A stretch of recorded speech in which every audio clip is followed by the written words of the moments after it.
Mais avant de commencer mon discours, permettez-moi de présenter mes civilités. Et même si le président de l'université, professeur Adama Koda, n'est pas là, permettez-moi quand même de déclamer son nom. Son Excellence, Monsieur le Président de l'Université de Lomé, Messieurs les responsables d'AO International Togo et de Bénin, Monsieur le parrain et directeur de Red Consulting, très cher coach, Monsieur le représentant de l'ANPE, honorables membres du jury, distingués invités, mesdames et messieurs, à vos titres et fonctions respectives, recevez mes civilités. Étudiant en parcours licence à l'Université de Lomé, option marketing et stratégie, en faculté des sciences économiques et de gestion, je suis à l'état civil, Salem, Kokou, Koudoagbe. Au Togo, au cours de l'année académique 2021-2022, les universités publiques ont enregistré plus de 16 000 étudiants inscrits, ce qui justifie naturellement que ces 16 000 étudiants et plus se sont formés et donc sont dotés de compétences, sans doute du savoir-faire. Je m'inscris dans ces statistiques pour énoncer la thématique de mon sujet qui est celle-ci. Le savoir-faire suffit-il pour un emploi décent? Très chère assistance, il y a quelques temps de cela, je me suis invité dans une entreprise et l'idée était de me faire jauger sur mes compétences. Question de savoir si les compétences dont je disposais me suffiraient pour décrocher un emploi décent. Je me retrouve donc face à l'assistant du directeur général qui m'exposait à un lot de questionnaires après m'être présenté et lui avoir étalé la raison de ma présence, qui était celle de pouvoir décrocher un emploi dans son entreprise. La toute première question qui fit objet de notre discussion était celle de mes compétences et de mes expériences dans le domaine.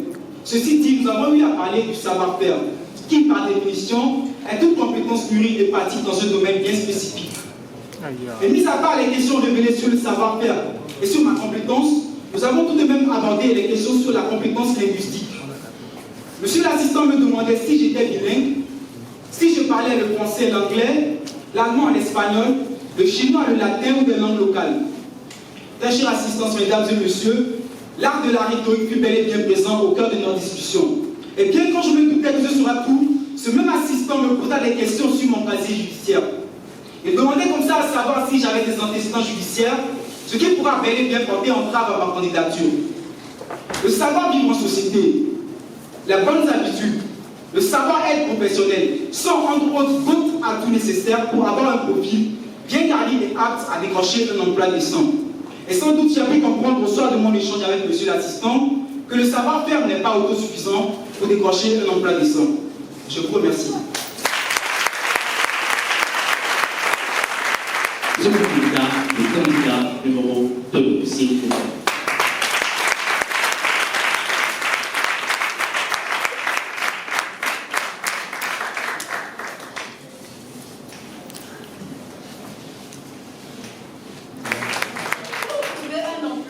Tu dois beaucoup travailler, être toujours parmi les meilleurs et avoir un bon diplôme. Excellence, Monsieur le Président de l'Université de Lomé, Messieurs les responsables d'AO International Togo Bénin, chers membres du corps professoral, honorables membres du jury, Mesdames et Messieurs, en vos rangs, titres et grades respectifs, recevez mes civilités. Comptable en formation à l'Université de Lomé, je suis Abra Marie-Grâce Cambidé. Le savoir-faire suffit-il pour un emploi décent? Tel est ce thème qui nous unit cette journée. Le savoir-faire se définit comme étant l'ensemble des compétences acquises pour accomplir une tâche permettant à chacun de réaliser son potentiel et de travailler avec succès. Alors, garantit-il un emploi digne et respectable? On peut être compétent et être sans emploi. Nous devons associer cette compétence à un savoir-vivre, un savoir-être. Les valeurs sociales telles que l'honnêteté, l'humilité, la convivialité, pour ne citer que cela. Chers membres du jury, charmant public, notre attitude reflète notre personnalité. Comme nous Ross le dit, l'aptitude est ce que vous pouvez faire.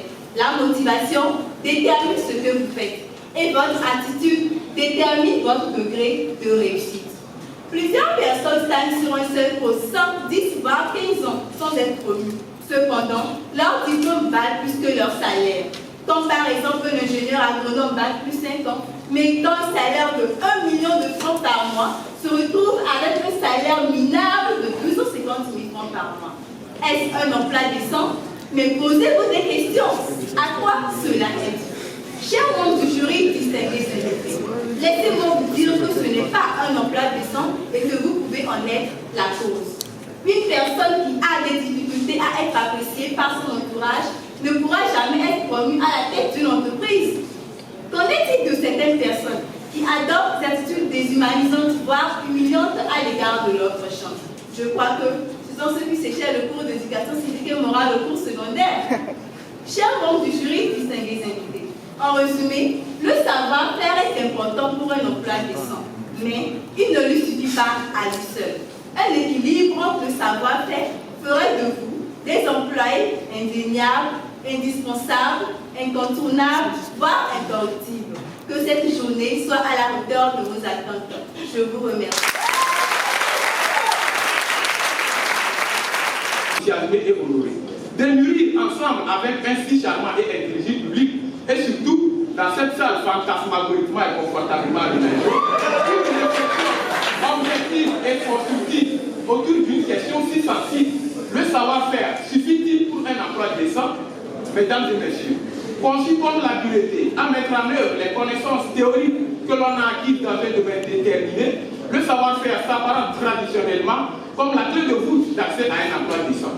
Monsieur formateur, est-ce à dire que cet attribut suffit à lui seul à se garantir un positionnement préférentiel sur le marché d'emploi? À quoi servirait-il, mesdames et messieurs, si son détenteur méconnaît les aspects procéduraux de quête d'emploi?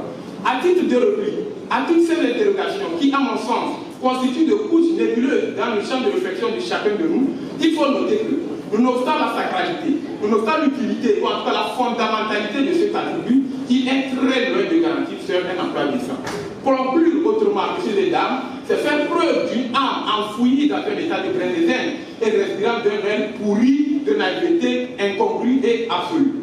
Mesdames et messieurs, au regard de la technicité, de la complexité, mais aussi de la perplexité des réalités du marché d'emploi contemporain, il est évident que le développement de compétences extra-professionnelles, notamment les compétences communicationnelles et relationnelles, et la capacité à proposer des solutions structurées, innovantes, crédibles, fiables et enviables, s'imposent comme un impératif à tout demandeur d'emploi.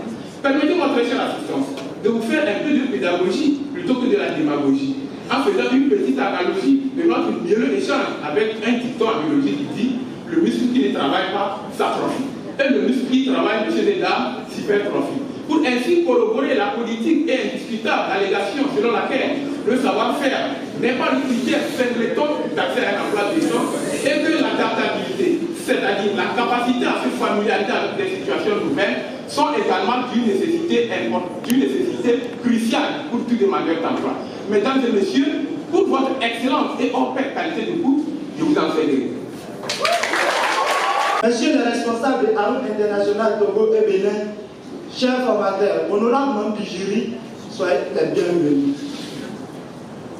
Mesdames et messieurs, je ne peux rentrer dans le vif de mes intentions sans pour autant déchiqueter l'enveloppe qui englobe ma modeste personnalité. Comptable en formation à la faculté des sciences économiques et de gestion de l'université de Lomé, parolier de la route internationale, Diato Adilou Olani suis-je. Mesdames et messieurs, votre présence aujourd'hui dénote d'une finesse intellectuelle louable, d'une sagesse inhabituelle à l'oral et d'une promesse individuelle inébranlable. Sans trop tarder, nous avons taillardé l'enveloppe qui englobe le développement de notre thème de juridique. Le savoir-faire suffit-il pour avoir un emploi décent? Face à cette interrogation, il sera un peu difficile de donner une réponse concrète. Mais avant de décider ce thème, ignorer que le savoir-faire est l'ensemble des connaissances qui permettent l'accomplissement d'une tâche et qu'un emploi décent, sans trop de détails, représente l'ensemble des aspirations des gens en ce qui concerne la vie professionnelle est un grand péché impardonnable. Je dis bien un grand péché impardonnable. Tous ici présents, nous savons que le savoir-faire est très indispensable à l'obtention d'un emploi, voire même à l'épanouissement de l'homme. Mais est-ce que le savoir-faire seul suffit pour avoir un emploi décent? Non, non et non. Pour avoir un emploi décent, il faut ajouter au savoir-faire le savoir-être. Le savoir-être qui englobe les qualités comme la capacité à travailler en équipe, à s'adapter au changement, le respect mutuel, pour ne citer que cela. C'est dans cette perspective que l'écrivain franco-américain Charles-Louis Couture a affirmé qu'il y a de cela 2 décennies, pour réussir, il faut un quart de savoir, un quart de faire, un quart de savoir-faire et un quart de faire savoir. En résumé, il faut retenir que le savoir-faire est indéniablement indispensable à l'obtention d'un emploi, mais ne servira à suivre un emploi décent. Ainsi donc, un équilibre entre savoir-faire et savoir-être serait nécessaire pour réussir dans le monde professionnel et décrocher un emploi décent. Sans vouloir trop monopoliser la parole charmant public, je vais devoir prendre congé de vous. Mais en raison de votre présence et de votre attention, ignorer de vous siffler ces petits mots de 5 lettres, mais de grand sens, serait d'une bavure impardonnable. Merci. Merci pour votre attention. Nous évoluons avec la seconde dame de cette, pour moi, première moitié des 10 candidats. Mesdames et messieurs, on accueille le candidat numéro 5. Le travail n'est pas une punition. C'est une opportunité de s'épanouir et de réaliser son potentiel, disait Nelson Mandela.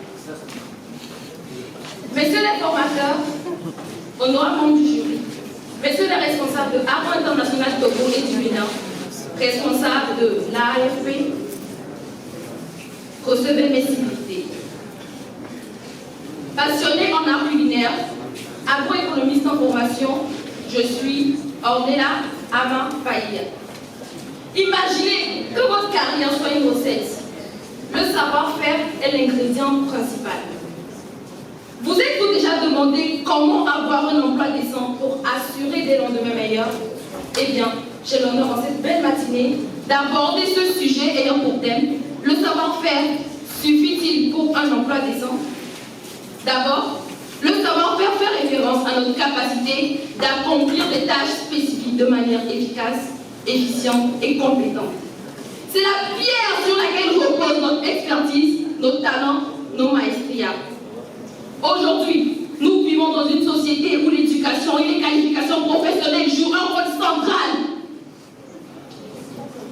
Les diplômes ainsi que les compétences sont devenus un passeport qui nous permet d'accéder à un emploi décent ainsi qu'à une bonne rémunération. Prenons l'exemple de M. Jean, qui était un ingénieur brillant, doté d'une maestria incroyable. Malgré ses compétences, il peinait à trouver un emploi décent, car lors de ses entretiens, il avait des réponses froides et des interactions maladroites. Il songea à suivre des formations après maintes réflexions en communication et en gestion d'équipe.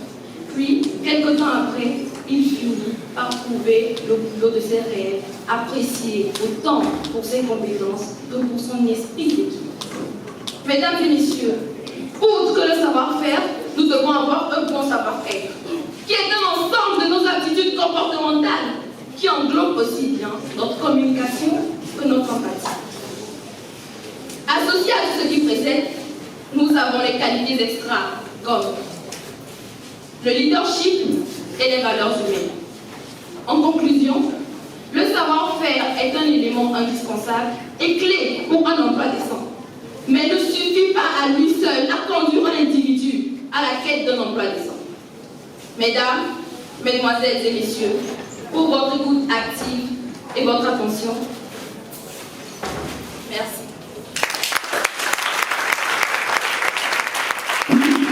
Au-delà du savoir. Ces paroles résonnent particulièrement aujourd'hui lorsque je me tiens pour parler d'une question qui me tient à cœur. Le savoir-faire suffit-il pour un emploi décent? Mesdames et messieurs, il est évident que le savoir-faire est la pierre angulaire dans la construction d'une carrière professionnelle. Posséder des compétences techniques, c'est un pas vers l'emploi.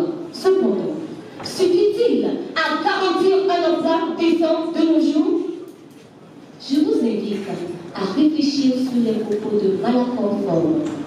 Le but de l'éducation, c'est de remplacer un esprit vide par un esprit ouvert. L'éducation ne s'arrête pas à l'acquisition des compétences techniques, mais elle englobe aussi le développement d'une pensée critique, d'une intelligence émotionnelle et d'une adaptabilité aux défis constants d'évolution du marché de l'emploi.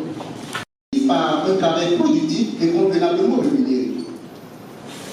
De ce fait, convenez-vous avec moi, mesdames et messieurs, que la condition sine qua non pour prétendre à un emploi décent est d'avoir les qualifications nécessaires. Si tel est le cas, le savoir-faire devrait suffire. Malheureusement, non. Peut-être me demanderez-vous pourquoi. Pour répondre à cette question, il nous faut explorer les compétences complémentaires nécessaires. D'abord, le savoir-vivre ou les compétences interpersonnelles. Sachez-le, la capacité à travailler en équipe, à communiquer efficacement, à régler les problèmes sont essentielles dans presque tous les domaines d'activité. Ensuite, nous avons le savoir-être. Celui-ci intègre les traits comme la personnalité, l'intégrité, la motivation personnelle. Je pense que tout ceci, Zigziglar le savait. C'est d'ailleurs pourquoi il dit, je cite, c'est votre attitude, bien plus que votre aptitude, qui détermine votre attitude. Mesdames et messieurs, un employeur ne cherche pas seulement quelqu'un qui possède des compétences techniques, mais aussi quelqu'un qui pourra s'intégrer de façon harmonieuse à la culture de l'entreprise et à apporter une valeur ajoutée à long terme. Mesdames et messieurs, une fois encore, ma démonstration consistait à vous convaincre que le savoir-faire est insuffisant pour un emploi décent. Autrement, pour un emploi décent, il faut combiner ces 3 éléments. Savoir-faire, savoir-vivre et savoir-être. La combinaison de ces 3 éléments vous rendra non seulement plus employable, mais aussi plus épanoui dans votre vie professionnelle. Je vous remercie.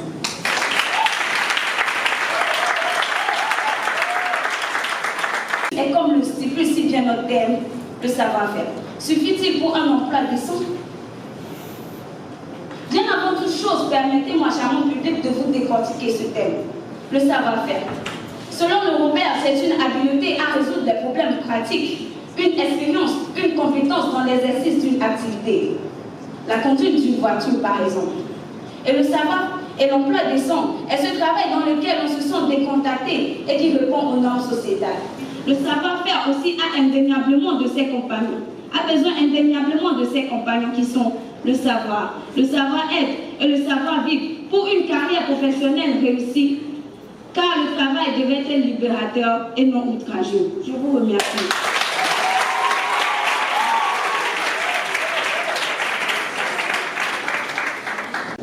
Mais oser assumer à fond, c'est accepter de se changer.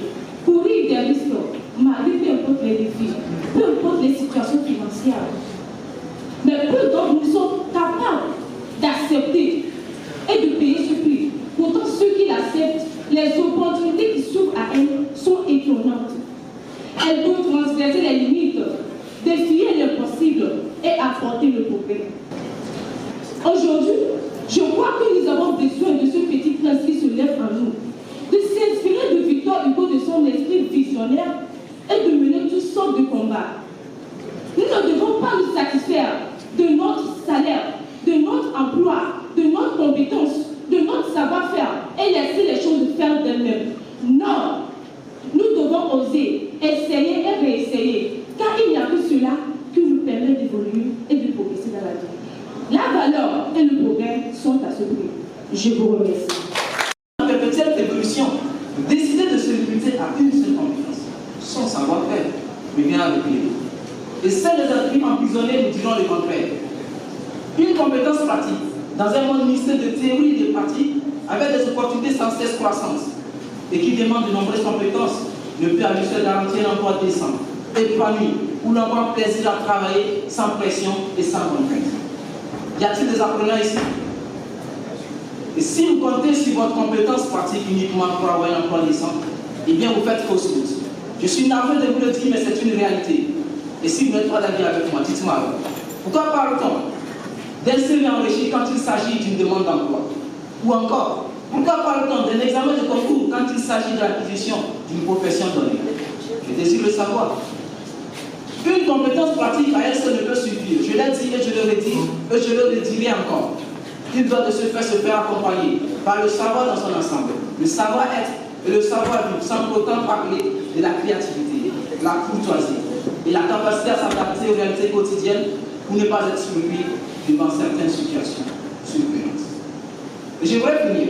Pour finir, je voudrais dire à tous les hommes d'ici ou là qui pensent à un avenir meilleur, quelle que soit la profession que vous occupez dans une société, faites-le bien et faites-le avec plaisir. Il y a aucun espoir que vous ne soyez atteint. Je vous remercie.